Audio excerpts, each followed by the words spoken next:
अस्सलामु अलैकुम वरहमतुल्लाहि वबरकातुहू। दोस्तों, इस वक्त शॉर्ट न्यूज़ में बड़ी खबर आ रही है। जी हाँ, मैं आपको बताऊं कि राहुल गांधी के नेतृत्व में केरला से कन्याकुमारी से कश्मीर तक, जी हाँ, एक भारत जोड़ो यात्रा शुरू हुई है और भारत जोड़ो यात्रा में लाखों लोग राहुल गांधी के साथ मिलते जा रहे हैं। लेकिन राहुल गांधी की इस कामयाब यात्रा को देखते हुए केंद्र सरकार और सत्ताधारी पार्टी की बीपी बढ़ चुकी है और इस वक्त अब दो चीज़ें हो गई है।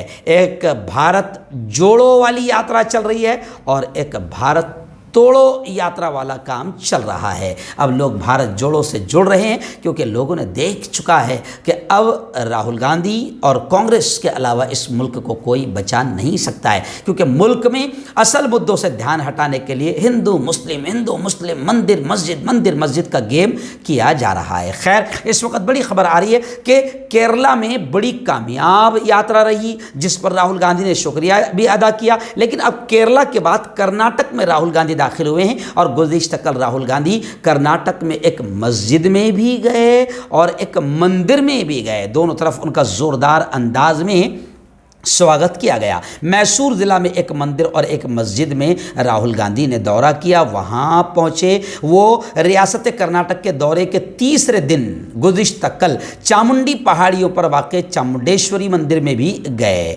और गांधी ने शहर में एक मस्जिद में भी दौरा किया, जहाँ पर मुसलमान भाइयों ने भी उनका दिल खोल कर इस्तकबाल किया और मंदिर में भी उनका स्वागत किया गया। वहीं पर मैं आपको बता दूं कि अब कर्नाटक में 21 दिन तक ये यात्रा चलेगी और 511 किलोमीटर का सफ़र फासला तय करेगी। लेकिन इसी बीच बड़ी खबर आ रही है कि अब राहुल गांधी की वालिदा मोहतरमा, उनके अम्मी जान सुप्रीमो सोनिया गांधी भी जुमेरात के दिन से भारत जोड़ो यात्रा में शामिल होगी। भारत जोड़ो यात्रा भारत को जोड़ते हुए चल रही है। राहुल जी छोटे छोटे मासूम बच्चों को गले लगा रहे हैं, महिलाएं, जवान, मर्द, बूढ़े कदम से कदम मिला रहे हैं और राहुल गांधी के इस कामयाब यात्रा को देखते हुए नफरती पुजारियों के हौसले जहां कम हो रहे हैं, वहीं पर उनकी नफरती और शैतानी हरकत भी बढ़ रही है और वो राहुल गांधी पर गंदे घटिया कमेंट्स भी कर रहे हैं।